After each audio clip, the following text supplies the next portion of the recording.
I'm going to have a hypothetical debate with Mike Kennedy. This is me practicing.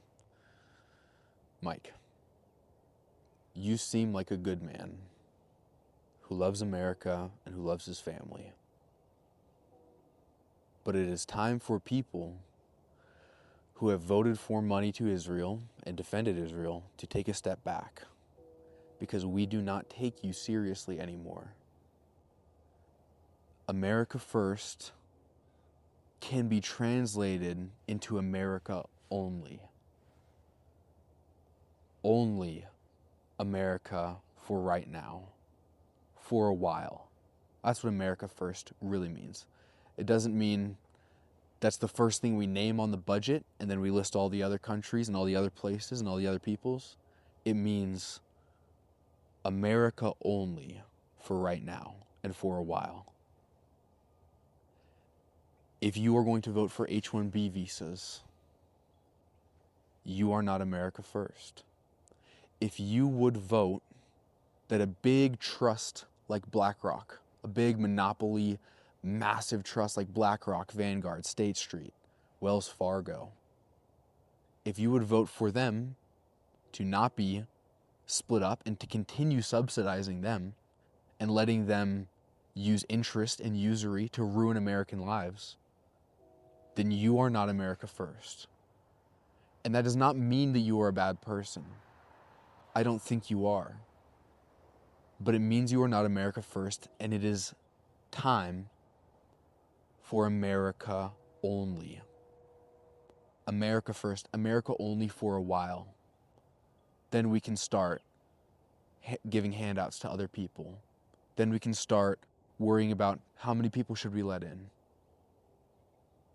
But for right now, the answer to that, to handouts to other countries, and to how many people we should let in is zero. A lot of men commit suicide in Utah.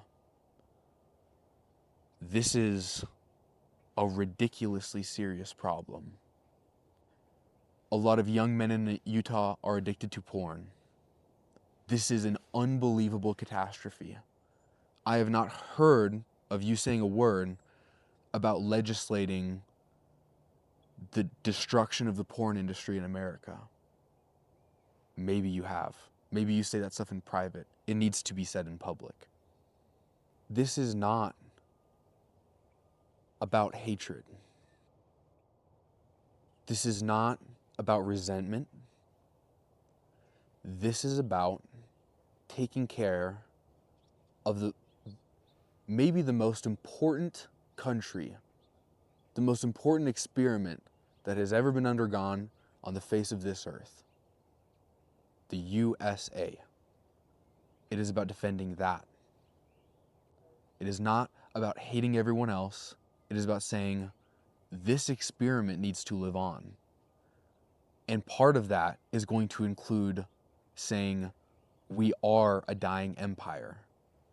And we cannot keep pretending that we can control everything that China and Russia and Israel and everyone else and all of Europe and all of Africa and Australia, we cannot control what all of them do. But what all of them do is follow our example in little ways and big ways. All of them. And so pulling all of the troops home, except for maybe in a couple places, and doing it slowly, not doing it in Afghanistan catastrophe, but slowly returning all of the troops back to the homeland, setting them at work, digging subway tunnels, building manufacturing factories that can make the parts for our cars, that can make the parts for our drones and for our computers.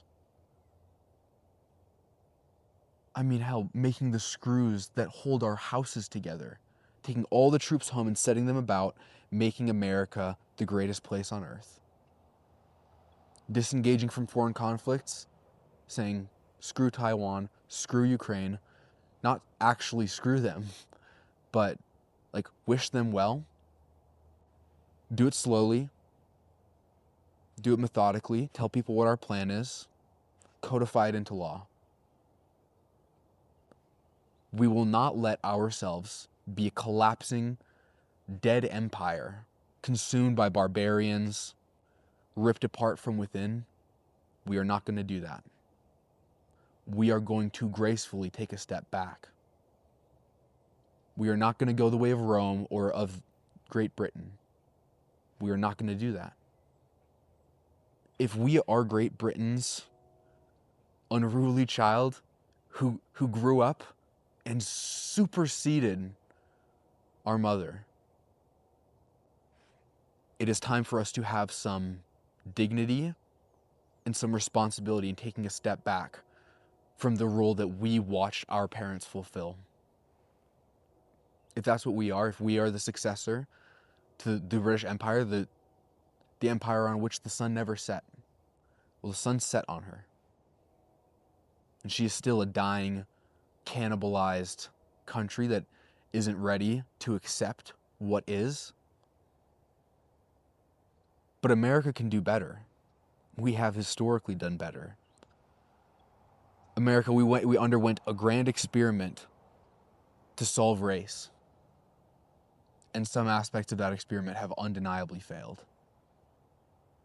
And we have to reckon with that. And that does not mean doing something evil or doing something Stalinistic or doing something fascistic.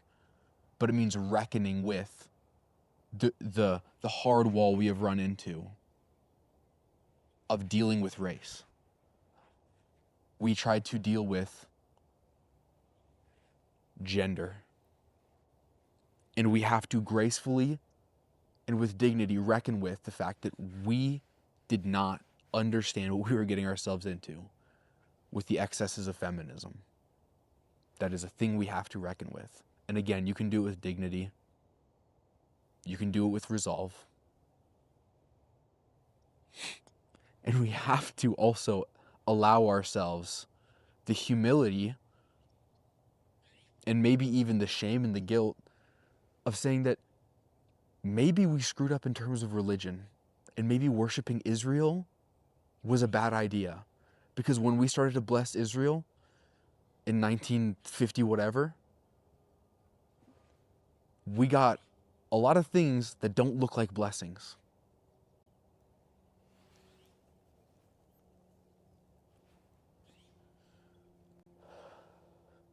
And finally, we have to reckon with the fact that the operating system of capitalism in America has not panned out for the worker, for the family, for the man, for the child.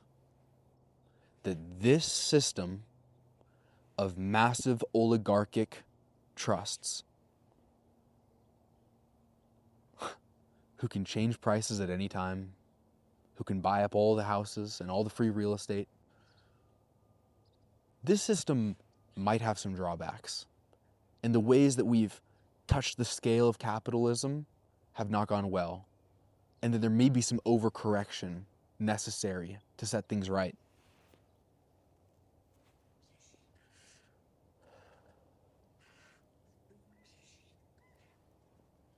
Mike,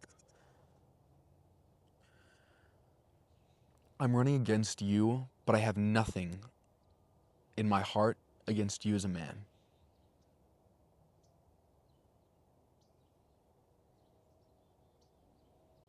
But when I pray, I know that I have to defeat the cause that you are defending.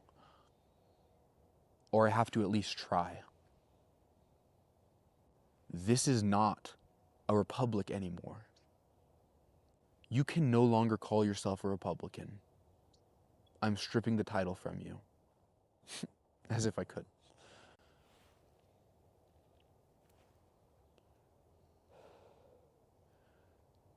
Instead, what you are is an old guard defending a former empire as it dies. And what I am saying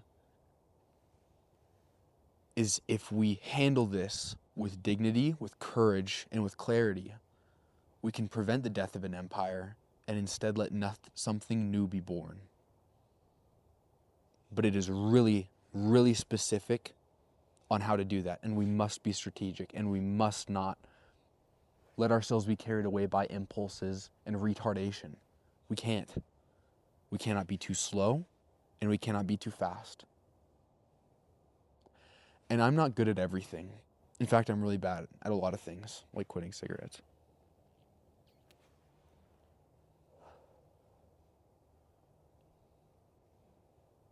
But one thing that in my heart of hearts, I think I'm good at, it's at fixing things that are broken.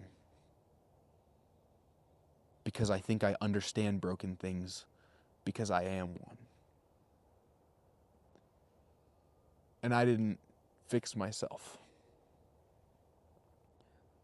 But Christ did. And I watched his handiwork. And what can I say? I'm a visual learner.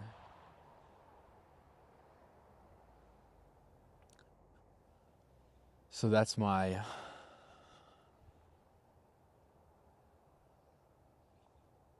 speech if I was going to debate Mike Kennedy when I primary him for Congress. End video.